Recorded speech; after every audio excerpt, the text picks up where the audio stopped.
मंगलपुर नाम के गांव में माही नाम की मेहनती चिड़िया रहती थी अपनी बेटी नीलू के साथ। वो उसके अपने खेत थे, वो खेतों में काम करके अपने घर का गुजारा चलाती थी। माही चिड़िया अपने खेतों में सब्जियां उगाकर अपने घर का गुजारा करती।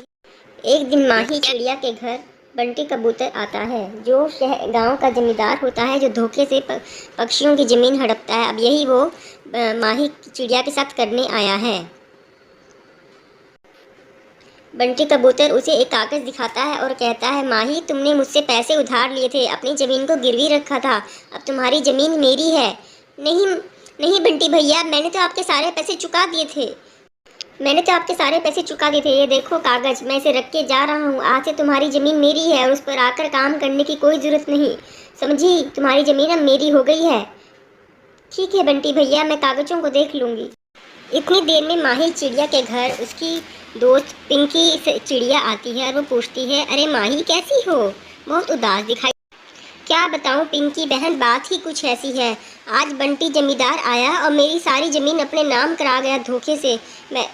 मैंने उससे कुछ टाइम पहले पैसे उधार दिए थे, लेकिन याद से वापस भी कर दिए थे, लेकिन उसने फिर भी धोखे से मेरे किसी कागज़ पे अपने मेरे करा लिए और मेरी सारी ज़मीन अपने नाम कर ली। अब मैं क्या करूं? अरे माही तुम चिंता मत करो, मैं कल फिर से तुम्हारे घर आऊँगी और कोई ना कोई उपाय लेकर ही आऊँगी। तुम मत करो मेरी बहन, तुम्हें ऐसे देखकर मुझे ज़रा भी अच्छा नहीं लग रहा। पिंकी पर तुम क्या करोगी, कैसे मेरी सहायता करोगी? कोई बात नहीं, सब तुम मुझ पर छोड़ दो, मैं कोई ना कोई उपाय तुम्हारे लिए लेकर आऊँगी, जिससे तुम इस मुसीबत से छुटकारा पा सको। मैं कोई ना कोई लेकर आऊँगी तुम्हारे लिए उपाय। ठीक है बहन, अब मैं चलती हूँ और सोचती हूँ मैं तुम्हारी कैसी हेल्प कर सकती हूँ। मैं सोचती हूँ और कुछ ना कुछ सोच के आऊँगी। ठीक है बहन, अब मैं चलती हूँ, मुझे इजाज़त दो। ठीक है बहन, आज तो मैं तुम्हें कुछ खिला पिला भी नहीं। माही देखो मैं आ गई, ये देखो तुम्हारे लिए क्या लाई हूँ। ये है जादुई बीज। मेरा भाई कुछ दिनों पहले राखी पे आया था ना, वो कृषि वैज्ञानिक है। उसने मुझे कहा था, बहन इन बीजों को अपने बगीचे में बो देना, 15 दिनों में तुम्हें फलों का पेड़ तैयार मिलेगा। ठीक है, मैं इन बीजों को संभाल के रख लेती। माही तुम्हारे घर की ज़मीन तो बहुत उपजाऊ है, आगे की तरफ जो है उसमें तुम इन बीजों को लगा देना। बहुत तो जल्दी ही तुम्हें 2-3 फलों के पेड़ और फलों को बेचकर तुम अपने घर का गुजारा अच्छे से चला लोगे। धन्यवाद पिंकी बहन, तुम नहीं जानती तुमने मेरी कितनी बड़ी मुसीबत दूर कर दी। अब मैं कल इन बीजों को घर के आगे जो थोड़ी सी ज़मीन है वहाँ पर बो दूंगी और फिर 15 दिनों में जब पेड़ खड़ा होगा उनके फलों को बेच के अपने घर का गुजारा कर लूँगी और धीरे धीरे पैसे इकट्ठे करके बंटी जमींदार से अपनी ज़मीन भी वापस ले लूँगी।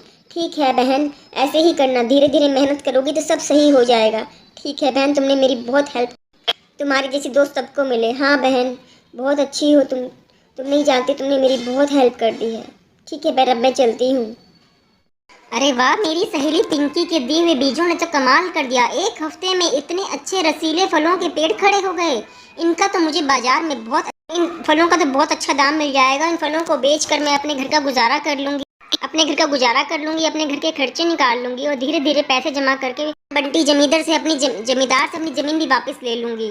मैं अपनी सहेली पिंकी का जितना थैंक यू करूँ कम है। भगवान ऐसी सहेली सबको दे। उसने मेरी बहुत हेल्प कर दी। अब इन फलों को जमा करके मैं बाजार में जाके बेच आती हूँ। तो इस तरह फलों को बेचकर माही चिड़िया अपने घर का गुजारा करती है। उन्हीं फलों से पैसे बचाकर एक दिन बंटी जमींदार से मिलकर उसके सारे पैसे दे देती है और बोलती है, ये लो बंटी भैया, अपने पैसे लो और मुझे मेरी ज़मीन वापस करो। तुमने तो बेईमानी से मेरी सारी ज़मीन हड़प ली। आगे से मैं तुमसे कभी पैसा नहीं लूँगी। मैं खुद मेहनत करूँगी, अपने पैसे जोड़ूंगी, पर कभी तुमसे उधार नहीं लूँगी।